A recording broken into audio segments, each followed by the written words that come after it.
welcome to Your Family Dog, a podcast dedicated to helping families love living with dogs. Welcome back to the Your Family Dog podcast. This is Tina Spring. I'm joined today by my lovely co-host, Julie Fudge Smith. Sadly, Dr. Glass wasn't able to make it today, so you are getting a current affairs version of the Your Family Dog podcast.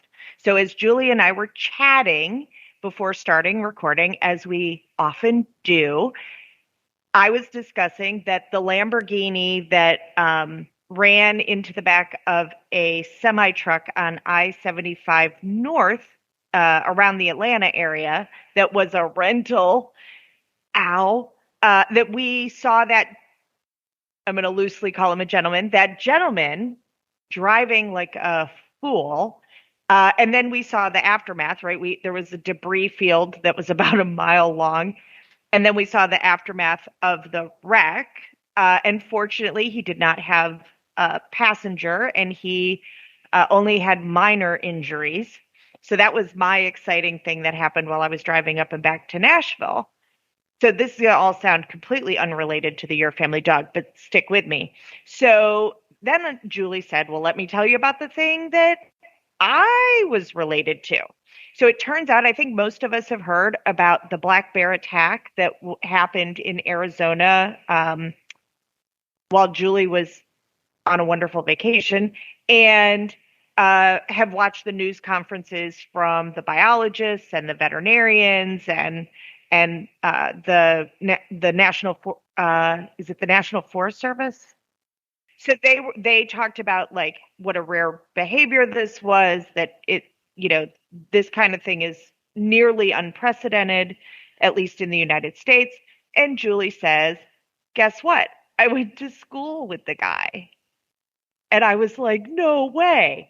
So part of what has been said about this incident with the bear, but also happens a lot in human interactions, as well as, the people who try to pet the fluffy cows in Yellowstone, and those maulings and gorings, and interactions with our dogs. Lots of times the media throws around the phrase unprovoked attack.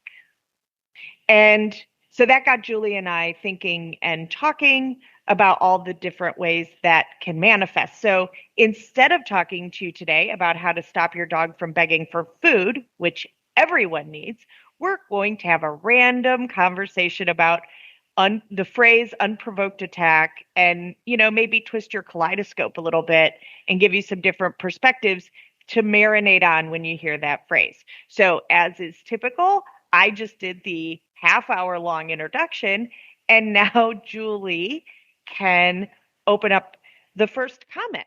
Thank you, Tina. It was I have to say it was a bit of a shock to learn that Steve had been killed by a bear. We had been good friends in our sophomore year in college, and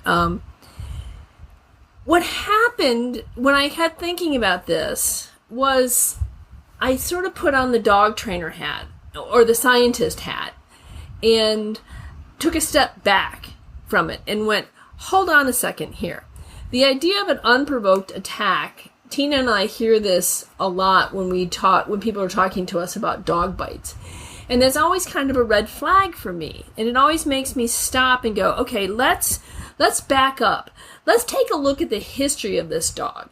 Because oftentimes it's not unprovoked and it's not unforeseen. Because the problem is you just didn't know what to look for to see what was leading up to it. That the time that the dog turned away or walked away or lifted his lip or maybe let out a small growl when you did something, all these things can be indications that the dog is uncomfortable and trying to tell you to back off so I don't have to escalate to the next level. And what will happen sometimes is a dog will, close his mouth, go real quiet, and maybe let out a small growl, and then the owner may or may not yell at the dog, and the dog's like, well, okay, I kind of thought I was making it clear I didn't want you to do whatever it is you were doing, so maybe next time I'll have to growl a little bit louder, or I'll air snap.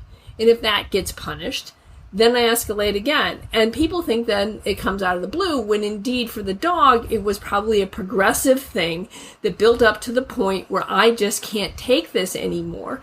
And it may have happened on a day when my back was sore because I played too hard or I swam too much the day before. So there could be things that are underlying physical conditions that exacerbate the dog's behavior. But what I usually find is very rarely are these bites by dogs unprovoked. So I kept thinking, well, what about the bear? People said that, and Steve apparently did everything right. He didn't have any food. He was just drinking coffee. There was no apparent reason why the dog would attack him at his campsite. Two things came to mind. When they said, well, this is a very rare behavior for black bears, I thought, how well do we know black bears? Maybe it's rare that they're predatory on humans, but how predatory are they? If there's nobody else about in this remote area, maybe the predation came out on Steve because he was around and available. I don't know. I don't know if we know enough about black bear behavior to be able to say whether or not being predatory is an unusual behavior, at least predatory towards humans. There's no other prey around. What are you going to prey on? The other thing that I kept thinking about is, was it unprovoked? Steve may not have done anything. He was just sitting there drinking his morning coffee and didn't even realize the bear was approaching. And I'm not blaming Steve. Please don't make it out that at all. But what I'm wondering is, what do we not know about the bear's perception of that particular spot? Maybe that's a place where he used to have a den. Maybe that's a place where he had, a female bear who was, a den for her. Maybe it's a place that had, for lack of better term, a special meaning for that bear. And Steve building a house there was the provocation. I don't know. Maybe it was a territorial thing. But I highly doubt that it was completely and utterly unprovoked, because that's doesn't seem to me to be the norm in for most animals and their behaviors, that there's generally a reason why they do it. We may not understand or recognize what that reason is, but that doesn't mean, so I think sometimes unprovoked just means we don't understand what the provocation was. And I don't think either of us are saying that unprovoked attacks are impossible, right? So a few, somewhat ridiculous options I came up with was, it sounds like this was a predatory attack. This was I believe, a 7-year-old bear based on dental analysis. Yeah, and he was big for his size. It was filled with all the normal things bears eat with the exception of human. So this bear, they found the flora and fauna that would be typically found. The bear was healthy, no evidence of disease, though they still were waiting, of course, for some pathology reports. But the necropsy showed that there was nothing unusual about this bear. He was healthy, he was fit, he was muscular, he was actually a little above the average weight. He was 375 pounds, and they usually max out more like 350. So the question then becomes, okay, well, if predation isn't really a behavior, it's an instinct, which goes past all the decision-making process, right? So if Mr. saw our cat, he would grab the cat, shake him, and kill him before he realized, oh, that's the cat I live with, right? And it's not that Mr. hates the cat. It's not that the cat has ever hurt him or that they've ever had a negative experience. We don't have them around one another unless there's significant safety in place. But that action is a reflex. So for this bear, it is curious what activated the reflex. I would also say that in the big scheme of things, we can say anything is provoked, right? Humans encroach on wildlife all the time. That will change things, right? It's going to impact what's available to the bear. whether or not the bear gets landlocked, like all sorts of things. Now, again, I trust the people in Arizona who work with bears every day to know way more about it than I do. If they tell me it was an unprovoked attack, I'm going to tend to believe them, though I'm sure part of that is also about, hey, they're talking to the media and they don't want people to be afraid to go to this amazing area of their state because that's a big tourist area. So, this isn't the bear fell out of a tree and landed on him and killed him. That was not the case. This was a predatory attack based on the information we have. So then the question becomes, why would a well-fed, healthy bear suddenly decide to choose prey that's atypical? That was one of my questions too, and I agree, and I also too want to reiterate that we are not necessarily questioning the results of their investigation. What we're trying to do is raise some questions about behavior and whether or not we really understand behavior as well as we sometimes think we do, and the idea of instinctive behavior, which is when you were talking about Mr. Killing the Cats, I was thinking about my sweet Zuzu,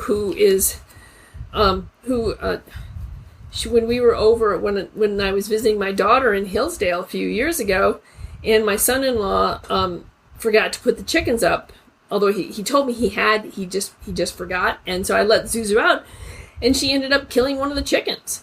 It's not that she hates chickens, it's just it triggered that predatory instinct in her. And so I think that we don't necessarily understand predation and what some of the triggers are for predation. And I don't know how well studied black bears are. That's the other thing. I don't know how much people really know about the behavior of black bears, which I find kind of interesting. But I was thinking too about how does this tie into the Lamborghini dude who drove his Lamborghini into the back of a semi. And I'm wondering if there isn't some sort of instinctive behavior or some sort of, like you were saying, that Mr. he'd kill the cat just because the predatory instinct would kick in, and then, oh wow, wait a minute, that's the cat I lived with. I wonder if with the Lamborghini guy, if there wasn't some underlying passion or instinct or something for speed, to go fast, to do something dangerous. Well, yeah, he was, having observed his behavior, Christopher and I, so I said to Christopher, so I said to Christopher, like, wow, the driving around Atlanta is extra spicy today. And he's like, well, that's one word for it. And I said, what was that? Right? Because the guy went past us probably doing 130 miles an hour in the emergency lane, which is how he ended up rear-ending the semi. And then, we could see him weaving through 5 lanes of traffic like he owned the joint, like it was a racetrack. So, although maybe without that skill. And so then there was a conversation of like, okay, that, that's a Lamborghini Aventador. It's at least a $500,000 car. Who could the driver be, right? Assuming that it had been purchased, that it was owned by an individual. And so we kind of had our short list of that. And then we didn't even think about that the dude could have rented it. Hopefully he got the rental insurance. I think that for any of us who have ever rented a car, right, that's the first thing that might go into our mind is like, wow, I hope he picked up the rental insurance, because we usually don't do that. And so, right. But then we don't normally rent Lamborghinis. True. Well, and if you have rental insurance on your, like my insurance, if I rent they cover it, but I pay for that. Okay. So, and by the way, you can turn that on and off. So you cannot have it until you need, like the week before you're going to have a rental, and then you can turn it on and turn it back off. Shh, don't tell anyone. Okay. So unprovoked attack, right? So an attack can be provoked by instinct, right? Predation. It can be provoked by previous experience, even previous experience with different individuals. So I'm wondering, did the bear learn that the smell of coffee was attached to hunters or people who ran bears off or people who pressured bears or people who eat bacon next, or people who are going to make bacon next, because I'm assuming, bacon is something that bears are fans of. So my question would be, for the professionals who know bear behavior better, is, are bears known for classical conditioning? That building an association, when this occurs, this is how I feel about that. I would assume that they do. That's how learning happens in most animals, right? If I bite my mom too hard, she swats me away and roars at me, right? So something ugly happens because I did something ugly, and I learned as a baby bear how hard I can bite my mom before it becomes dangerous. So my question for the universe would be like, how deep do we go into provocation? I think most of us think about the exact moment that the thing happened, and they don't necessarily look at historical learning, historical experience, nature, nurture, animal type, what kind of work they do, right? To ask Zuzu to ignore foul is probably unfair. Her brain is pre-designed to notice foul. So, not a big surprise to me that she thought chasing a chicken was going to be super fun, and it was a great squeaky toy while it lasted. Right, and that's why we went for the second one, who then dove underneath it, and then Zuzu basically plucked its feathers, and it ended up being just fine and growing back the most beautiful feathers I've ever seen on a chicken. So, happy ending for that chicken. For the chicken currently known as Lucky. So, it's interesting to me. I do hear an awful lot. It amazes me how often this is the case, that there's a conflict between multiple dogs in the household. Maybe two dogs in the household have a dust up about something. And the call is almost always saying that the younger dog, the newer dog,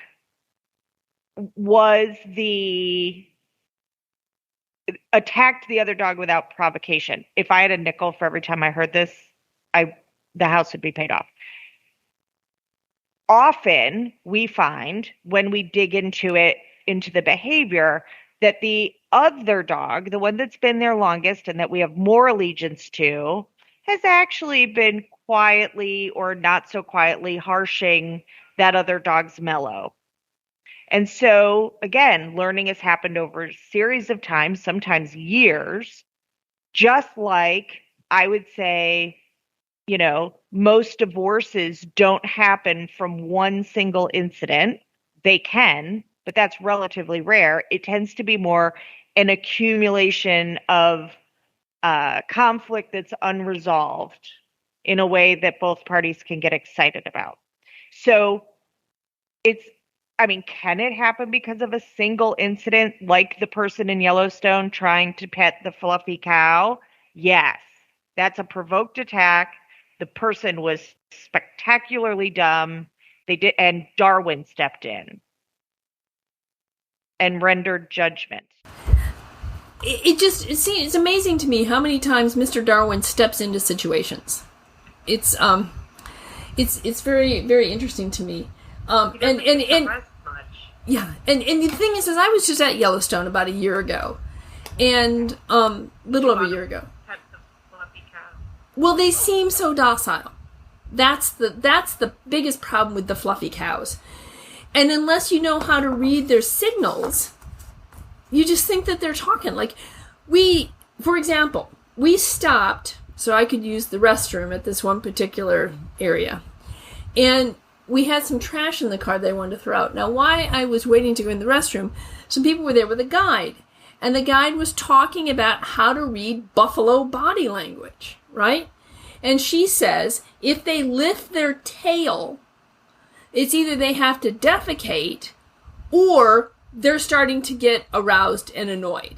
And then if they start noising, huffing, then, they're basically letting you know. So I listen to all this. Then I go to the restroom. I go to the car to get the bag of trash. And I go over towards the trash can. And there's a buffalo about 10 feet away. His tail goes up and he goes, "Hoof, hoof." I put the trash in, got in the car and left. Because I had learned that if they do that, you should back away. Because they're clearly telling you that they're uncomfortable. But if I hadn't heard that guy telling, I don't know what I think that I would have had enough sense to go, he's making noises at me, I'm just going to back up. Right. But so I think sometimes it's just we don't know what we're looking for. And imagine how much even better it would have been if you would have been overheard the guide talking about the calming signals between buffalo when they bother each other. Somebody gets annoyed with someone else. How do buffalo de-escalate the situation to go, oh, my bad, sorry, I didn't mean to upset you, and to get gracefully out of this situation? Because, of course, conflict is costly to animals. If you and I get in a fist fight, one of us is going to lose some hair, and it's probably going to be me. So it's because I think Julie could take me anytime. She's tough. Well, I was thinking it's because you just had cancer treatment and your hair is more likely to come out. No. Okay. So, but again, like, it's these layers of, okay, it could have been that you would, so had you, thank goodness you weren't, been gored, from your perspective, you were just throwing your trash away and going to the restroom. That's it. That's all you were doing, right? So you could have said, in the case of an attack, it was unprovoked. Well, it wasn't. You were too close, right? You didn't have the intention of provoking. And I would say, for all the people who are like, the dog did blah, blah, blah, and it was provoked or it was unprovoked because the individual had good intentions. Well, my cat would also have very good intentions walking through the room to give Mr. a cuddle. He would be the best. He loves dogs. He would be the best intentioned cat. But in the eyes of the one being cuddled, that would be provoking predation. So some pieces of this, I think, can be really hard for people to say, my child reached down. This is a typical call. My child reached down to see what the dog was chewing on and picked it up. And when he did, the dog growled at him, and I'm not going to stand for that. Like, that was unprovoked. The child was just curious. And I think Colleen did a great job of saying, like, even with the best of intentions, there are going to be miscommunications. If I don't like oatmeal raisin cookies. So if Julie did, and she loves oatmeal raisin cookies. Actually, I kind of do. And for my birthday, she sent me a whole box of oatmeal raisin cookies. It would have been a punishment. It wouldn't have been intended as a punishment, but it would have landed as oh, that was a really nice thought. It just doesn't really fit me. Right. Well, I was thinking when you were talking about, experiences, past experiences influencing current behavior. And I have another example. I've had a very interesting week. So we have a shed in our new house. And we've been thinking about turning the shed into Brad's office because he gave me the office in the new house. He walked in and he looked at the office and said, I see The Boy Who Danced for the Moon, that's my next novel, being written here. And I was like, okay, then that says to me you've given me the office because you're not writing The Boy Who Danced for the Moon. I am, so it's my... Anyway, so we're going to turn the shed into an office.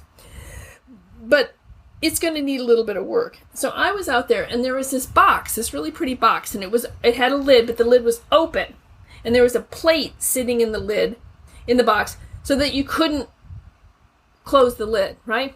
So I look in the box, and I move a couple of things around in the box. There's a little shoe insert and so on and so forth. And then I put it down, and then I was going to take the plate and put it on the shelf so I could close the box, right? So I have my sunglasses on. This is really a bad idea. I'm never wearing my sunglasses indoors ever again, because I pick up the plate, I turn around, put it on the shelf, and I look back, and there's a piece of wire that's moving in the box. And I'm like, why is that moving? And I lean over, and a black snake slithers out of the box and down the side, and I don't know where he went. But I have not had positive experiences with snakes. I understand they're important for the ecology. I understand they're probably eating the mice that live underneath the shed, and that's all great. We just don't have to have a personal relationship, okay? Snakes can live in snaky snake land over there, and I'm going to live over here in people land, and they don't have to cross. I screamed, of course, because it startled the hymenilly out of me, right? So I scream, and then Brad, who's in the garage, hears the scream, and this was his thought process. I bet Julie saw a snake. And then he says to himself, it's awfully silent. Maybe she got hurt. And then, well, maybe I should go see. So he goes over, and I'm standing in the back of the shed just sort of shaking because there had been this snake in this box, and I'd actually had my hand in, and as I told a friend of mine, I said, the snake itself was enough of an experience. If, however, and every snake will bite. They just, whether it's poisonous or not, snakes bite. If I had had my hand in there, if the snake had bitten me, I think I would have died. Not because it was a poisonous snake, but I just would have died. I would have died because there was a snake attached to my hand, and that is about my definition of a total and unadulterated nightmare. Imagine how this was for the poor black snake. Oh, I'm sure. He was just minding his own business in his home. Some ogre comes in and starts rearranging the furniture and screams at him. That's right. Well, he slithered off. He didn't turn around and attack. You gotta love a black snake. They're so sweet. No, you don't. You don't. You can appreciate them. You do not have to love them. But I was thinking that for me, snakes are just not a good thing. And my reaction was well, one, it just startled me because I was not expecting a snake in the box, and to have it slither out right in front of me was very startling. So I may have overreacted. But on the other hand,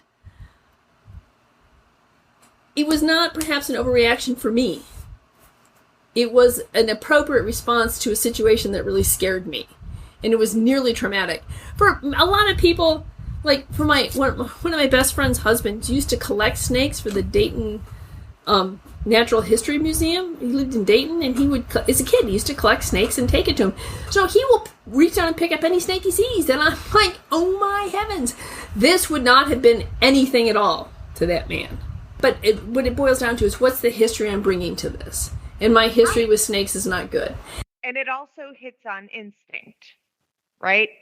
There are a lot of things that humans are afraid of because of generational genetic trauma. Epigenetics. Right? Not all snakes are venomous, but the ones that are will extol a big price.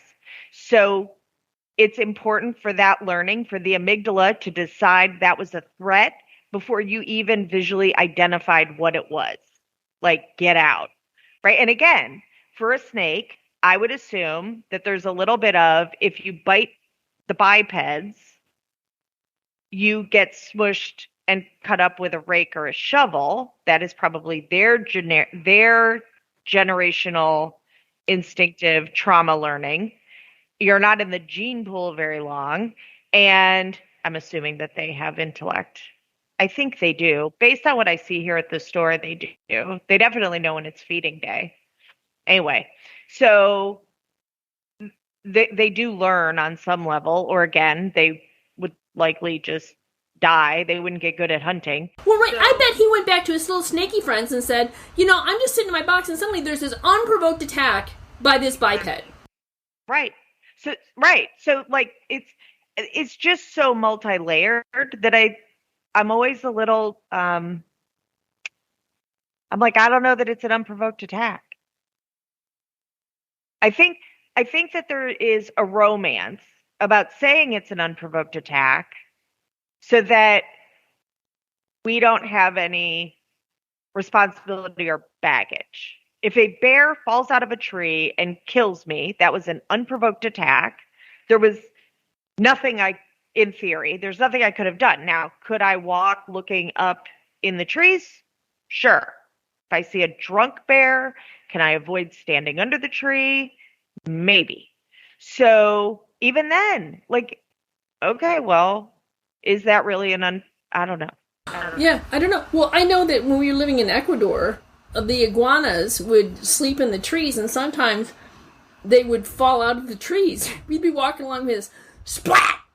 Turn around, and some sleeping iguana has fallen out of a tree and landed on the ground, and they're kind of looking around like, did anybody see me? Happened? Yeah, or just like, God, I hope no one saw me. You know, they move one foot, and then another, and then the back foot, and they're like, okay, all 4 feet are working. System check. I meant to do that. It was time for me to move up. Right. So I think sometimes stuff does happen that we don't have explanations for. And you know what? I think that's okay. But I think that as humans, we are driven to find an explanation. And if we don't have one, then I think part of to say it was unprovoked gives us an answer to a riddle we can't solve. Right. And maybe it should make us a little more curious, too. Right. Well, one of the things I'm thinking is you had mentioned that as humans perhaps encroach more in on bear territory, maybe we need more studies done on bears and bear behavior so we can understand what is likely to be some of the consequences of what's going on. How does this change bear social behavior? Are they more likely to be provoked? Maybe his daughters will use part of her inheritance to try to do some good in the world, and in his name, maybe help fund a bear behavior research. I mean, that's, in my experience, that's how we learn. It's when we have a vested interest, right? There's something that we're like, okay, well, how do we make the best out of my unprovoked cancer attack? That's right, your unprovoked cancer attack. Right? So I wear my shirt that says, hey, a mammogram saved my life, get yours, right? And it's not I'm trying to be the boss of you. It's that I love you enough to remind you that you matter and that it's worth going and checking and being around, hopefully for a really long time with the people you love. Right. So I remember I saw a woman at the gym one time. She was great. I really loved her. She was just so fun. She had a shirt that says something about, yes, they're fake. The real ones tried to kill me. Right. Yes. I think the more that we get, this is probably what makes bunches of people dog trainers, right? Is that they learn more about behavior because something happens in front of them, and instead of going, wow, that was unprovoked, they said, I want to know how to figure out that that's going to happen and prevent it in the future. That's exactly how I got into it. And because I wanted to help prevent what happened with Emma's first dog, Molly, from happening with anybody else. You know, she killed our neighbor's dog, and we had tried pretty much everything that we could think of. She just, and I worked with a lot of really good people and spent thousands of dollars to try and fix this dog. And I don't think she was fixable. I think that her beginnings were so bad that we just were not going to. Some dogs don't have the ability to recover from bad beginnings. Other dogs do, which I also find really interesting, is the genetic component to these behaviors. That some dogs, they have awful beginnings and they turn out to be some of the most amazing dogs on the planet. There are other dogs that have not so good beginnings and they can never recover. So that's all true for people too. I had a psychology course once that the professor said, we still don't know what makes some kids, when they fall off their bikes, get up, rub dirt on it, and jump back on, and why some children never get on a bike again.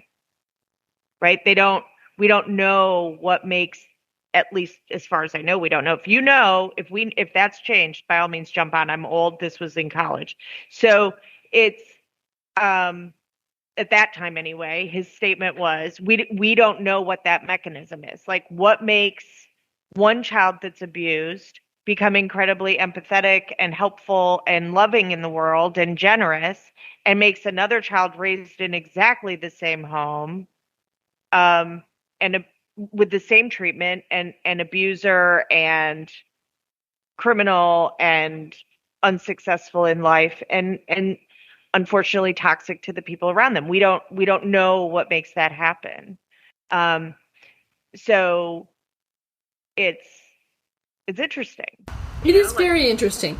And so I think that when we're talking about things that are unprovoked, or we don't understand, or, out of the blue, or was totally unexpected, I think that there's probably a lot more going on below the surface of that particular event than what meets the eye. It's a little bit like the great old analogy of an iceberg, What we see of the event is the small part, the 5 to 10% of the iceberg that's above the water. But what's the 90 to 95% under the water that's causing that 5% on the top? And and it's probably a combination of genetics, experience, health. I mean, just health, hunger, sleep. Halt. Vision. Hungry, angry, lonely, tired. Right.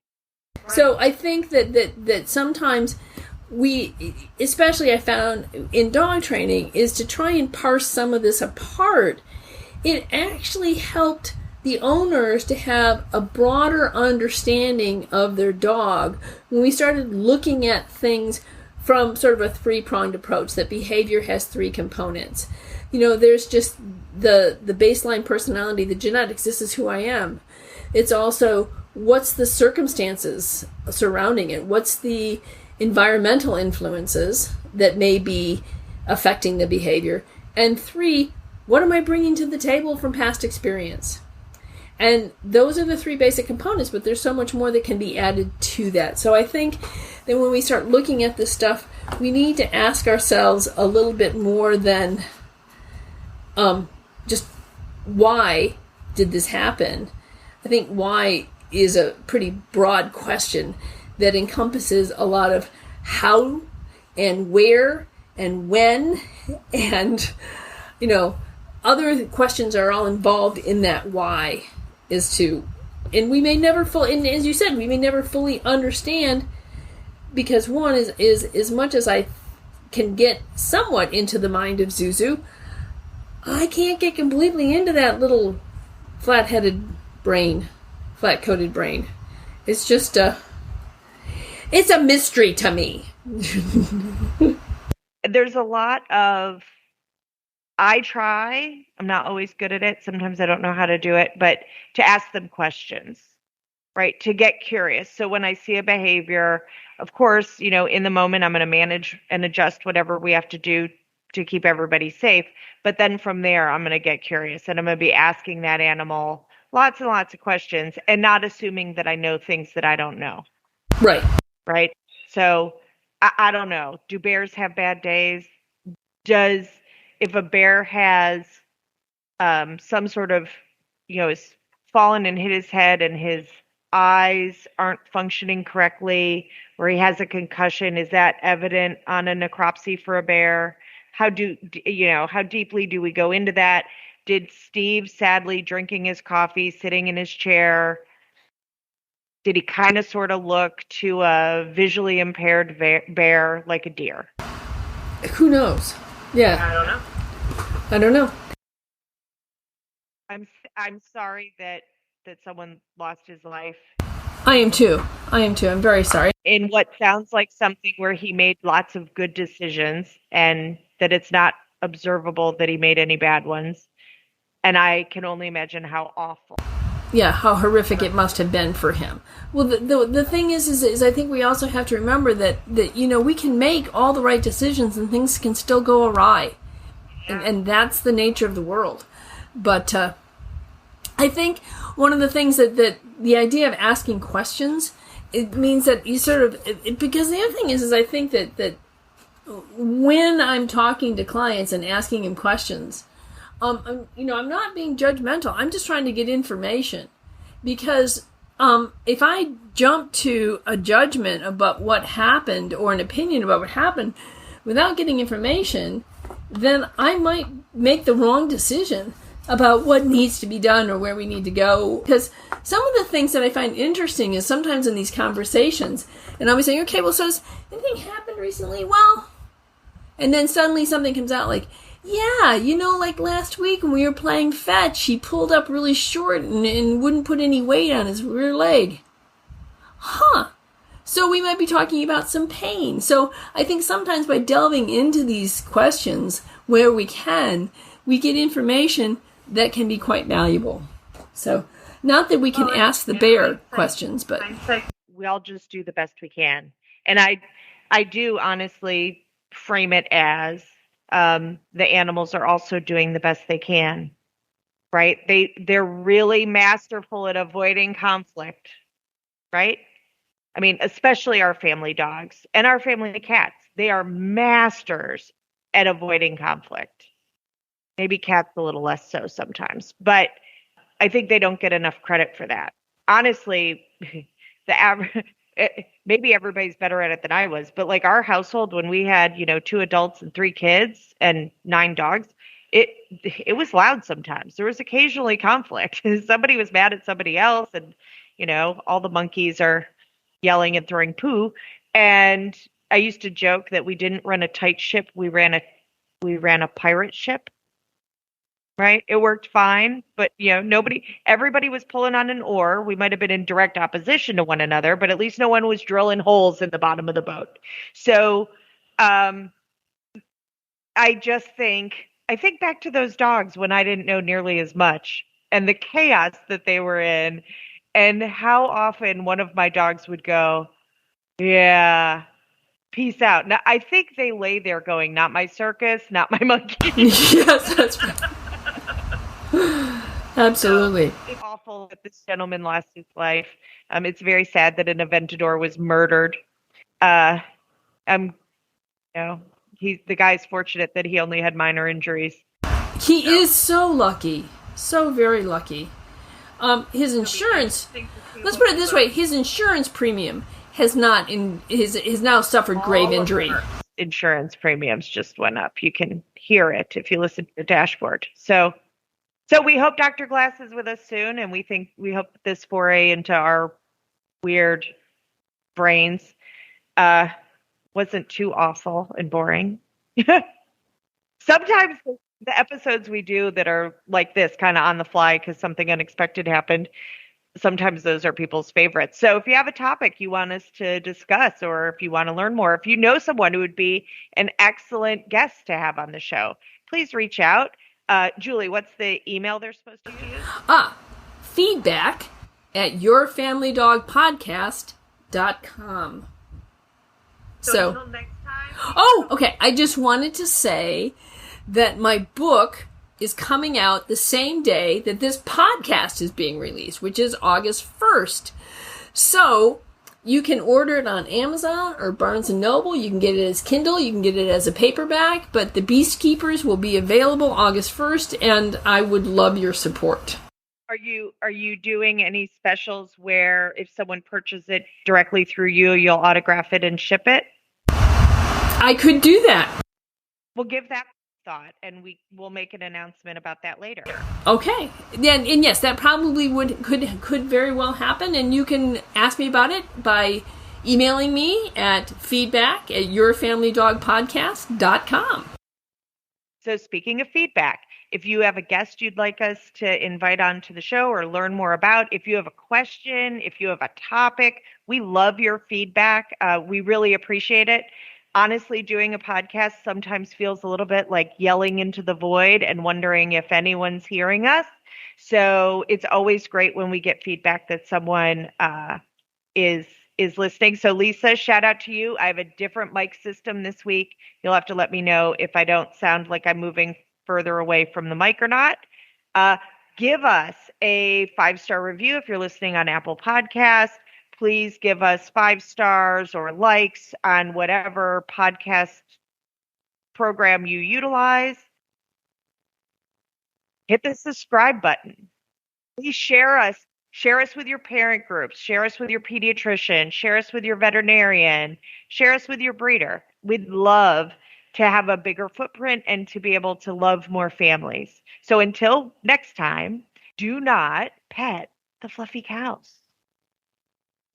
That's our advice. Never pet a fluffy cow. Right. Without permission from the cow and its owner. Okay. Thanks, Tina. We'll see you all next time on Your Family Dog. Thanks for listening to Your Family Dog. Got questions? Interesting ideas? Visit www.yourfamilydogpodcast.com to share your thoughts.